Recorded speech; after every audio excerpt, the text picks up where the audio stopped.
નમસ્કાર, આપ જોઈ રહ્યા છો નેશન પ્લસ ન્યૂઝ. હું છું આપની સાથે હેતલ ભગત. રાજકોટમાં દીપડાની દહેશત યથાવત છે. છેલ્લા એક સપ્તાહ જેટલા સમય થયો હોવા છતાં દીપડો રાજકોટના કોઈને કોઈ ગ્રામ્ય વિસ્તારોમાં આવ્યો હોવાના સમાચાર દરરોજ મળી રહ્યા છે.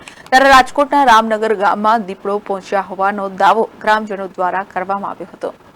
રાજકોટ જિલ્લાએ ગીરના જંગલોથી ઘણો દૂર આવેલો જિલ્લો છે. અહીં રહેતા લોકોને જો વન્ય પ્રાણીઓ જોવા હોય તો ગીરના જંગલો સુધી જવું પડતું હોય છે. જોકે છેલ્લા થોડા દિવસથી જંગલી પ્રાણી ગણાતો દીપડો રાજકોટના ગ્રામ્ય વિસ્તારોમાં દેખાયો હોવાના સમાચારો છેલ્લા થોડા દિવસથી સામે આવી રહ્યા છે. અત્યાર સુધીમાં દીપડો રાજકોટ જિલ્લાના વાગુદળ, મુંજકા, કૃષ્ણનગર અને રામનગરમાં દીપડો દેખાયો છે. 25 ડિસેમ્બરની રાતના સમયે રામનગર ગામમાં દીપડો દેખાયો હોવાનો ગ્રામજનોએ દાવો કર્યો હતો.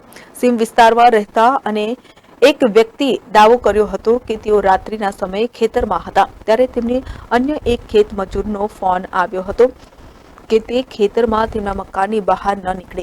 બહાર દીપડો છે. આ સેમિસ્ટરમાં રહેલા ખેડૂતે થોડા સમય સુધી બહાર નીકળવાનું ટાળ્યું હતું. જોકે ત્યારબાદ તેમણે હિંમત રાખીને બહાર નીકળીને જોયું તો ત્યાં દીપડો હતો નહીં. જોકે ત્યારબાદ ગ્રામજનોને આ બાબતે જાણ કરી હતી, જેથી ગામના આગેવાનોએ વન વિભાગને આ સમગ્ર બાબતે જાણ કરી હતી. વન વિભાગના કર્મચારીઓ રાત્રે આવીને તપાસ હાથ ધરી હતી. જોકે તેમને રાત્રે કોઈ ચોક્કસ માહિતી મળી ન હતી. બધા રામનગર, કણકોટ, કૃષ્ણનગર બધે ભાઈનો વાગુદળ બધે ભાઈનો માહોલ છે. મજૂરને એલર્ટ રહેવાનું બધાને કઈ જાણ કરી દીધી છે. કામ સિવાય કોઈ બહાર ન નીકળતા એવી બધી ચર્ચાઓ થઈ ગઈ છે. ખેડૂતોમાં બહુ ભયનો માહોલ છે. વન વિભાગની ટીમ ગઈકાલના રોજ આવી હતી, તેમણે શું કામગીરી કરી? 3 દિવસથી આ વન વિભાગની ટીમ આટા મારે છે, પણ એ લોકો પૂરી મહેનત કરે છે, પણ ક્યાંય એ લોકોને સગવડ મળતા નથી. બધાને સાવચેતી રહેવા કાલ સાંજનું બધાને કહી દીધું છે. રામનગરમાં જ ખેડૂને વાડીએ જે પોતપોતાની વાડીના મજૂર હોય એ બધાને કહી દીધું છે કે હાથમાં લાકડી રાખવી, રાત હોય તો લાઇટ રાખવી, એમનેમ કામ સિવાય કોઈને બહાર નીકળવું નહીં. અહીંયા લગી આવી ગયો તો પછી અમે તો ગેટ તો બંધ જ હતો.